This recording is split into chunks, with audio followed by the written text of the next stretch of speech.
살림의 여신. 안녕하세요. 살림 전문 리포터 곽지연입니다. 집에서 애들 키우면서 살림을 하다 보면 여러 가지 궁금증이 많이 생기잖아요. 그럴 때는 저 살림의 여신을 찾아주세요. 맘스 라디오 청취자분들과 살림 얘기 나누면서 또 고민 풀어보면서 그런 유용한 시간 갖고 있는데요. 오늘은 이거 한번 풀어볼게요. 요즘 아무래도 가장 큰 고민이 우리 엄마들 이거 아닐까 싶어요. 미세먼지요. 어떤 분이 요즘 미세먼지가 너무 심해서 집에 화분을 여러 개 들였어요. 실내 공기 좋게 하기 위해서 효과적으로 화분 배치하는 방법이 있을까 싶어서요.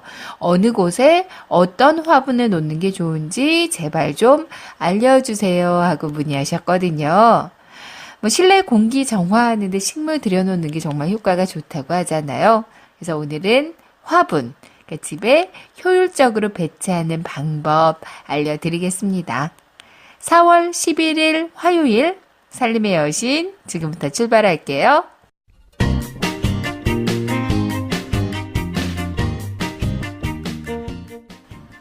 식목일도 지났고 이맘때쯤이면 집안에 화분들 좀 들여놓고 싶잖아요. 화분 하나 들여놓는다고 우리 집의 공기질이 얼마나 좋아질까 싶지만 식물의 공기질 개선은 우리가 생각하는 것보다도 훨씬 더 탁월하다고 합니다. 실제 공기정화 능력이 얼마나 되나, 그러니까 국립산림과학원의 연구 결과가 있더라고요.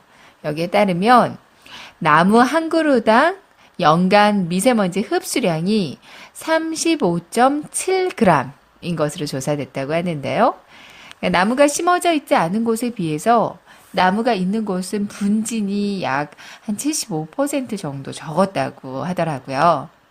또 실내에서도 이제 다양한 식물들을 조합해서 실내 면적 대비, 그러니까 실내 면적에서 한 2에서 5% 정도를 식물로 배치를 하고요. 이제 바닥에 떨어지는 그 먼지의 양을 한번 측정해 봤다고 하는데요.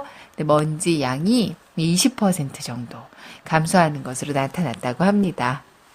확실히 효과가 있는 거죠. 그렇다면 어떤 식물을 넣는 게 좋을까?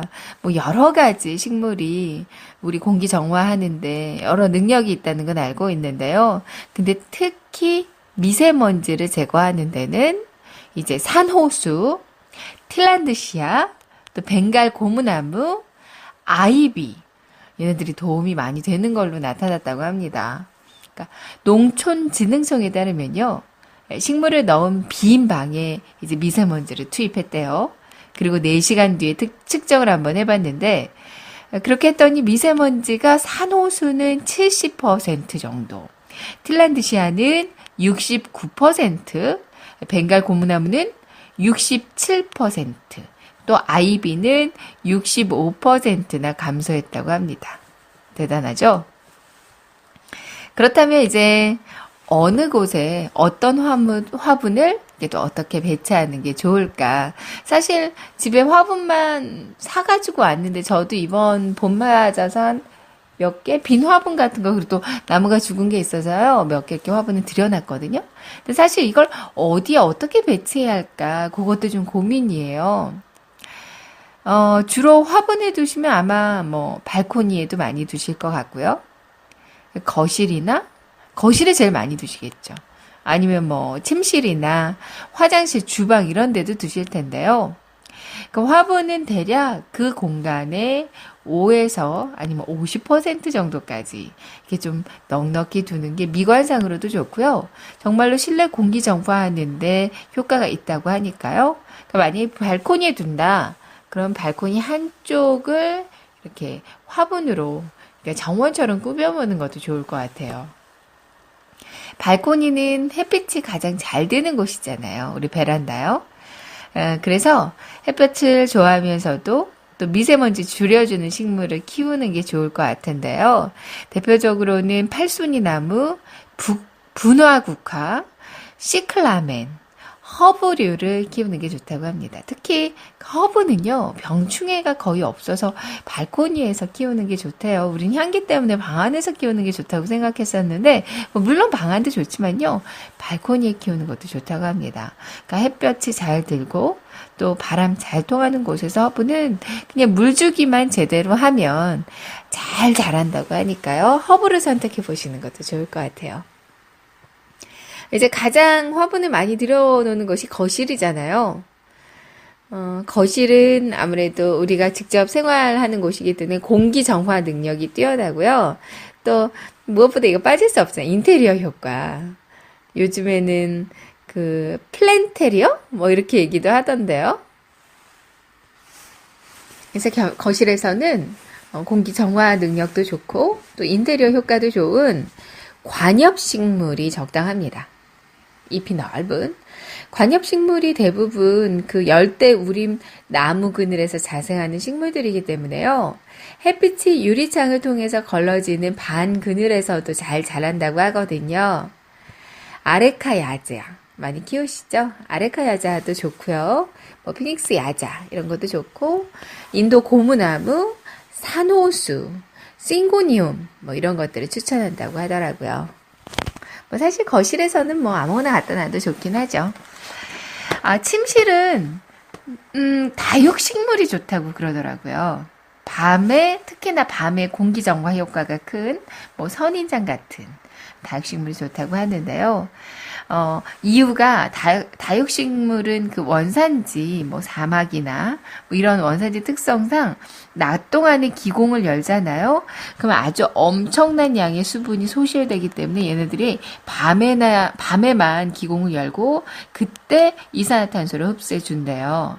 그러니까 아무래도 침실에, 밤에 우리 많이 생활하는 침실에다 두면 더 좋을 것 같아요. 뭐 선인장 중에서는 비화옥과 병경주, 다육식물 중에서 또 크라슐라 화재가 밤에 이산화탄소를 가장 많이 흡수한다고 합니다. 다육식물이 좋다는 거. 저도 이번에 처음 알았어요.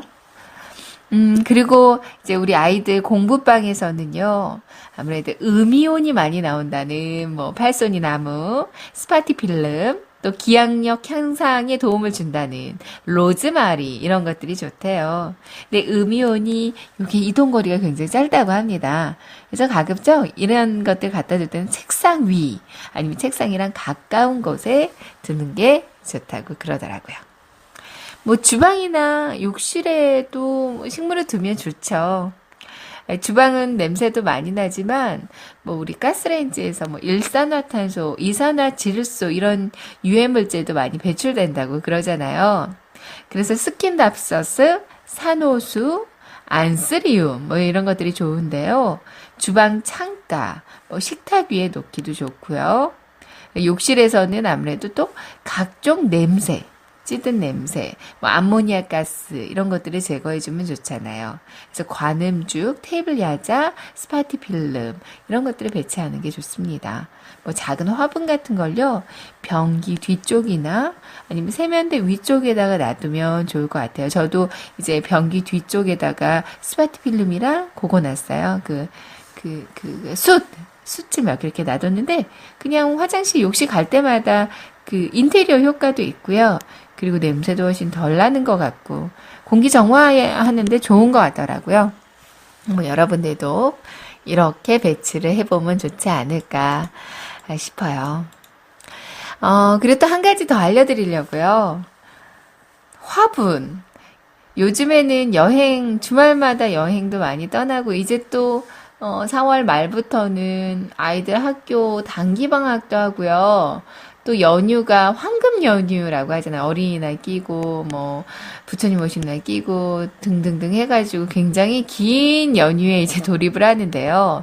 이럴 때 여행 많이 가시잖아요. 그럼 장시간 집을 비우게 되는데 화분에 물 주기가 우리 아파트에서는 아주 애매합니다.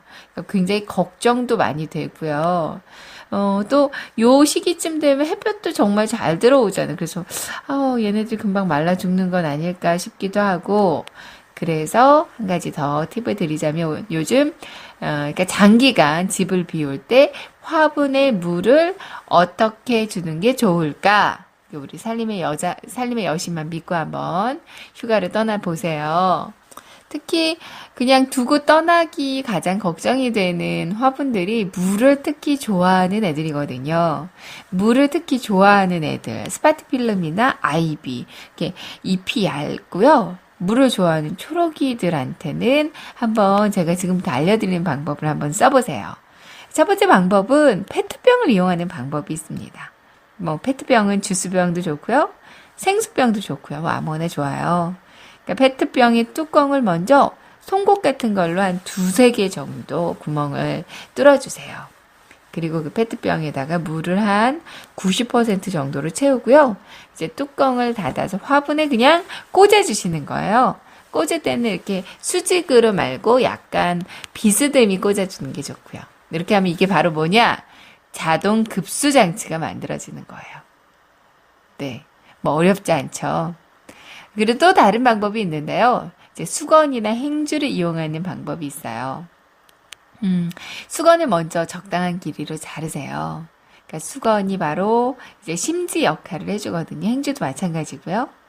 이제 화분이 있으면 이제 화분보다 약간 높은 곳에요. 여기다가 그릇이나 양동이 같은 거 두고요. 이제 그릇이나 양동이에다가 물을 채워둡니다. 그리고 이제 수건을 마치 심지처럼 양동이와 화분 사이에다가 걸쳐두기만 하면 되거든요. 양동이의 물이 화분 쪽으로 이동을 하면서 조금씩 이제 물이 공급되는 방법인 거예요. 아니면 수건을 대바늘에 꿰서요. 화분 아래쪽 그 구멍 있잖아요.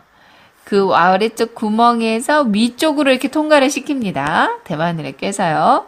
그리고 수건의 다른 쪽 끝에 이제 물통을 담가두면 되거든요. 이거는 그 뿌리가 물을 흡수를 해서 식물 전체에 퍼지게 하는 그 식물의 모세관 현상을 이용하는 거라고 그러더라고요. 실제로 농가에서는 이런 방법들을 이용을 한대요. 한 2주 정도는 이 방법으로 충분히 초록이들이 견딜 수 있다고 그런 얘기도 있더라고요. 그러니까 어떻게 보면 사람 대신 수건이 물을 주는 방식이잖아요. 근데 뭐 이렇게 대바늘로 깨거나 이런 물 주는 방법, 심지 역할을 해줘서 물 주는 방법은 이제 큰 화분들한테는 가능한데 우리 작은 화분들일 경우는 조금 어려운 방법이긴 해요. 근데 뭐 작은 화분들일 때는 뭐 이런 방법들까지 사용하지 않으셔도 되고요. 그냥 수건을 싱크대 같은 데 이렇게 쫙 펼쳐놓고요. 이제 수건 위에 화분을 올려놓습니다. 그리고 싱크대 안에 이제 물통을 하나 두고요. 수건 끝을 그 물통에 담가두기만 하면 되겠어요. 그렇게 하면 이제 어느 정도 이제 화분들에 물이 보충될 수가 있거든요. 또 다른 방법으로는 이제 화분에다가 물을 흠뻑 한번 주고요. 이제 화분 받침이나 대야에 물을 넣고 여기 화분을 담가서 이제 뿌리가 아래에서 위로 물을 서서히 빨아들이게 하는 방법도 있어요. 그리고 또 뭐 비교적 물을 좋아하지 않는 식물들 있죠. 다육이나 선인장 같은 거라면 신문지에 물을 적셔서 욕조 바닥에 겹쳐서 깔고요. 그 위에 화분을 올려두는 것도 좋은 방법입니다. 뭐 사무실 책상에 있는 작은 화분이라면 양동이와 수건 대신에 컵, 그리고 양동이 대신에 컵, 수건 대신에 화장지를 이용하는 방법도 있겠어요. 그러니까 물의 양은 어떻게 조절해야 하는지 뭐 크기별로 물의 양을 조절하시면 되는데요. 근데 같은 크기라도 위아래로 좀 긴 화분이 있죠? 이런 화분은 물을 좀 비교적 적게 주시고요. 입구가 넓은 화분은 좀 더 많이 주는 게 좋습니다. 되도록 창문은 조금이라도 열고요. 통풍이 좀 잘 되게 해주시고요. 근데 장기간 집을 비우면서 창문을 또 활짝 열고 갈 수는 없잖아요. 그러니까 발코니의 바깥쪽의 창문은 닫더라도 대신에 그 거실과 통하는 안쪽의 창문 같은 거는 모두 열고요. 함께 그 실내의 모든 문, 창문은 좀 열어두세요. 그러니까 공기가 꼭 바깥이랑 통하지 않아도요, 실내에서라도 충분히 순환하게 하는 게 초록이들한테는 좋습니다. 식물은 또 반 그늘 쪽에다 두고요. 한번 가실 때 물을 좀 흠뻑 주고 떠나시면 될 것 같아요. 오늘 화분에 대해서 한번 알아봤는데요. 첫 번째는 집에 좀 효과적으로 화분을 배치하는 방법, 특히 미세먼지나 이런 것들을 없애는 방법 좀 알아봤고요. 정말로 화분이 미세먼지, 공기를 청정하게 해주는 그런 역할로도 충분히 효자 역할을 해준다.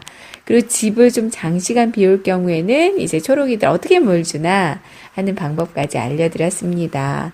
초록이들을 사랑하는 우리 맘스 식구분들께 조금이나 도움이 됐으면 좋겠고요. 그러면 살림의 여신 저 곽재현은 여기서 인사를 드릴게요. 한 주 동안 행복하시고요. 다음 주 화요일에 다시 만나요. 고맙습니다.